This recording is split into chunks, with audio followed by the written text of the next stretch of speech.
पिछली पार्ट में हम लोगों ने देखा इन बिन बुलाए मेहमानों को जो भूखड़ों जैसा खाना खा रहे हैं। अजीब जानवर है, कितना भी खाए भूखा ही रहता है। थोड़ी मस्ती करने के बाद हम चले गए ब्राइडल शूट करने। अक्सर ब्राइड शूट करते टाइम हमारे टीम मेंबर को ही ब्राइड बनना पड़ता है। घूंघट मेरा जब वो उठाएंगे।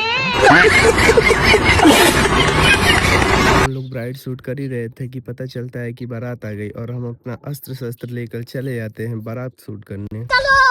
द्वार पूजा, गर्ल एंट्री और जयमाला शूट करने के बाद मैं और रंजीत भैया निकल जाते हैं दूसरे लोकेशन के लिए। और इनको देखिए, ये तबेला बेचकर गाड़ी पर ही सोने लगे। इनकी नींद दूर करने के लिए मैंने बाइक रोक कर इन्हें लस्सी पिलाई, जिससे पीने के बाद इनको दोबारा नींद ही नहीं आई। 60 किलोमीटर गाड़ी चलाने के बाद फाइनली हम लोग पहुंच जाते हैं लोकेशन पर। यहाँ पे विदाई का काम खत्म करके हम लोग निकल जाते हैं ग्रूम के घर के लिए, जो यहाँ से 110 किलोमीटर की दूरी पर था। इतनी दूर बाइक चलाने के लिए मुझे भी एनर्जी की जरूरत थी, तो हम लोग रुक जाते हैं छोले भटूरे खाने के लिए। और छोले भटूरे खाने के बाद तो मजा ही आ जाता है। फिर मैं 110 की स्पीड में बाइक चलाकर 110 किलोमीटर फटाक से पहुंच जाता हूँ। लोकेशन पर पहुंचने के बाद हम लोग ब्राइड का घर प्रवेश करवा ही अभी रंजीत भैया को कॉल आता है कि एंगेजमेंट शूट करने जाना है। हम अपना कार्यक्रम खत्म करके पहुंच जाते हैं एंगेजमेंट वाली लोकेशन पर। और वहां पर पहुंचने के बाद हमें पता चलता है कि यहाँ एक चिड़िया भी नहीं आई। हम फोटोग्राफर हैं, हमारे साथ ऐसा ही होता है। मौका देखते ही रंजीत भैया ओ लो लो लो लो लो लो लो, मेरा बाबू गुस्सा हो गया। खैर मेरे तो बाबू सोना का पता नहीं। मैं सोने की कोशिश करता हूँ पर मुझे नींद नहीं आ रही थी, और ये अपना बाबू सोना करके पता नहीं कैसे इतनी जल्दी सो जाते हैं।